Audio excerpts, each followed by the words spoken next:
A new Weber kettle, Dino beef ribs, but no thermometer.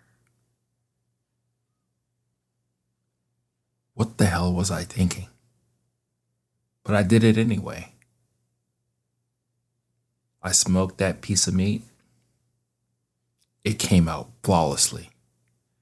I started telling other people about it, and they were like, "Where's your thermometer? What temp did you do it?" I told them I didn't know. But something about that made me feel really good about the situation. And now that I think about it right now, it's not that I didn't know. I just started to trust myself a little bit more. See, we go through that a lot of times, especially in coffee. We got a scale, we got water temp, we got our palates, which is really the most important thing about all of this. And as we go throughout our journey,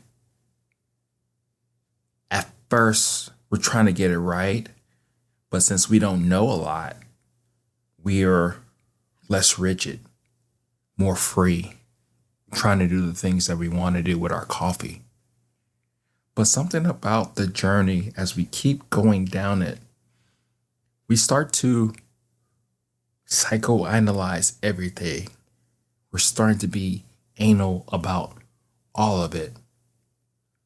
We're trying to see if the water chemistry changes this particular coffee.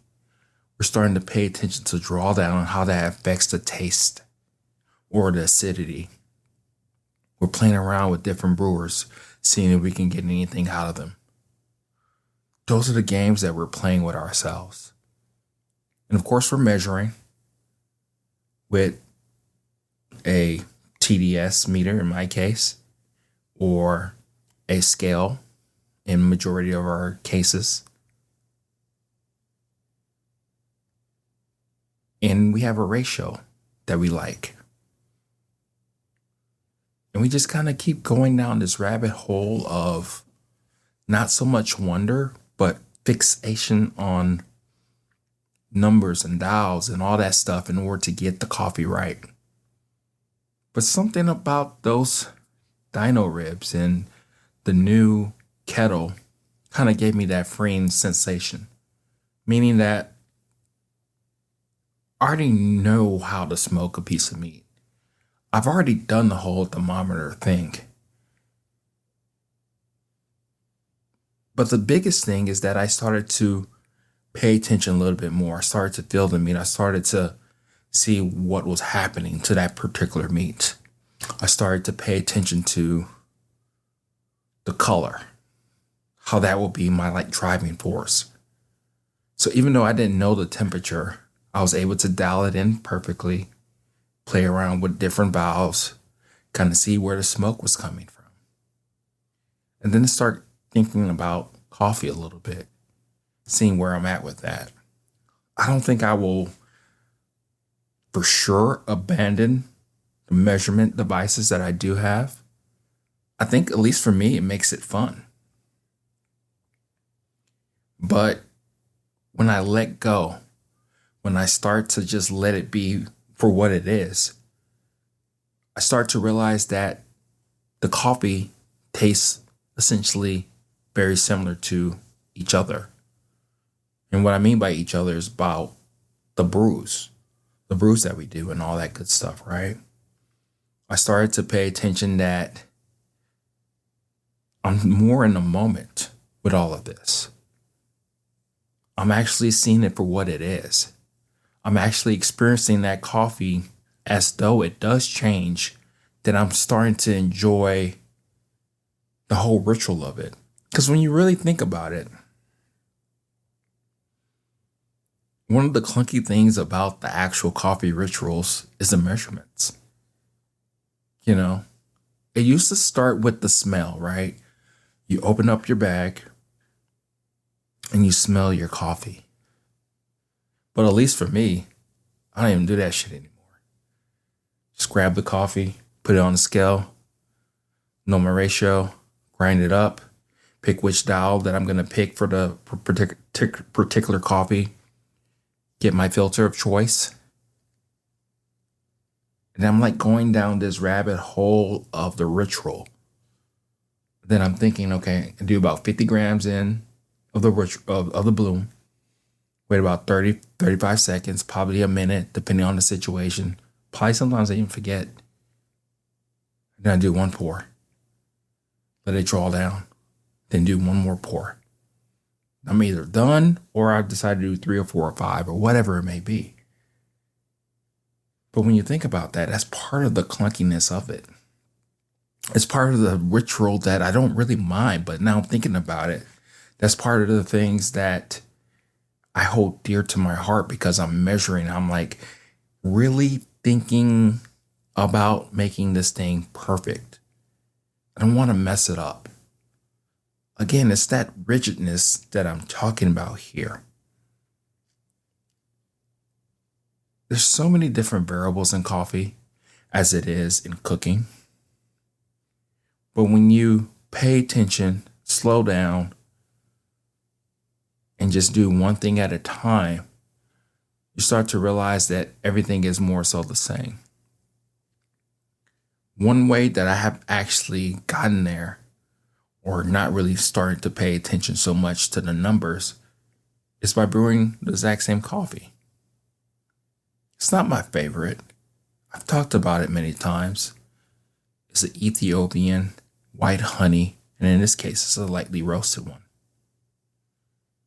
It's I wouldn't say very acidic, depending on the situation and what you do with it. It can linger, it can come in, it can do all the things that you think that it will do. But then it has that softness, that subtleness, that apple acidity on it. It's a little bit of chocolatey notes, but not much at all. But it's the exact same coffee. I have about 2 pounds of it. Sometimes it's 10 grams, sometimes it's 20, sometimes it's 30, sometimes it's 12. Doesn't really matter. And then after a while, just doing the whole process, I stopped the whole measurements part of it. Yeah, I still did my bloom, but I was more present. I was paying attention to that coffee. I was actually smelling the coffee again. And then as I sat there after the brew was done, I drank it. I just stayed there with it. When I stayed there with it, it was tasty. It was fine. And then it caught me thinking, is this the direction I'm going in? Because again, I still think about those Dino ribs. I still think about how awesome they were. Were they the best Dino ribs that I ever had? They're up there, top 5. And that's probably because of my skill, my experience, and me just constantly playing, trying to get better at this. It's the same thing in coffee. It's the same thing that I think about each and every time now, is that as I measure and pour and use this gadget, use that gadget, I start to wonder, is like, am I losing the whole essence of just making a cup of coffee? Am I not understanding everything that I'm doing? Because that's part of it.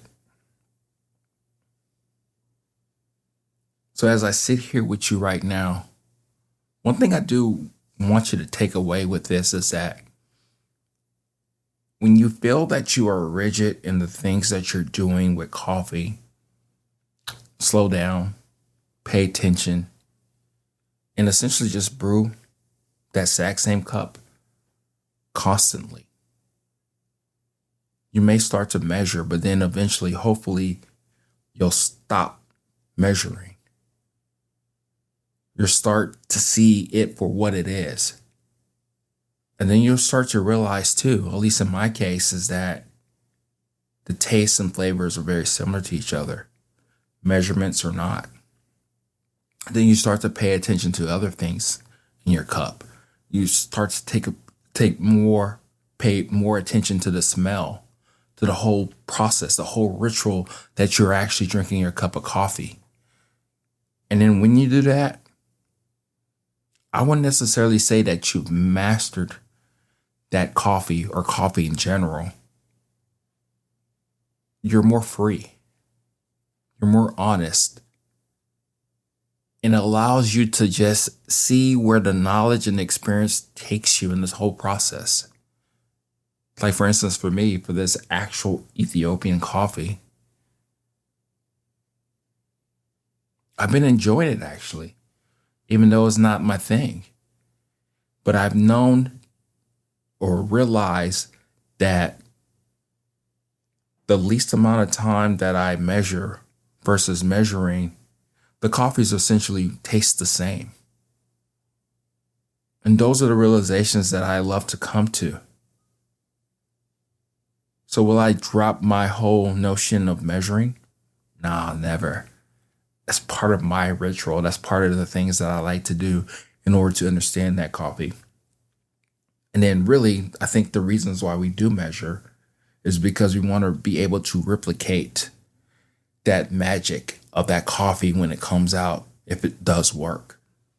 But we also want to jot down the things that don't work. I guess really what I'm saying here is that you'll realize that you're really good at what you're doing. And when you measure and constantly measure and think and kind of go about it that way, those are your guardrails up. But when you let it down and you let it be, you're just as much knowledgeable. You have just as much experience in the whole grand scheme of things. So that's what I learned about the whole Dino ribs, the whole situation. I'll do it more for my actual cooking, my smoking of my meats. And I'll start to peel a layer here and there when I'm actually brewing a cup of coffee, especially when I have a decent amount of it to where I can drop the ego. I can drop the whole, it needs to be this way, it needs to be that way, and be a little bit less rigid, just be free. I think that's really what I'm saying here. When we measure, it helps us, it centers us in the right direction, I think. In truth, the thing about all of this at the end of the day is that even though I don't necessarily measure when I'm not measuring, I am measuring. I'm paying attention. I'm looking at different variables. I'm thinking on the spot. I'm paying more attention. I keep bringing up that word, attention, to all of this. And when we do that, we're just getting better. It's just a different way of looking at coffee, looking at life, looking at things in general. So let me know what you think. Talk to you later. Bye.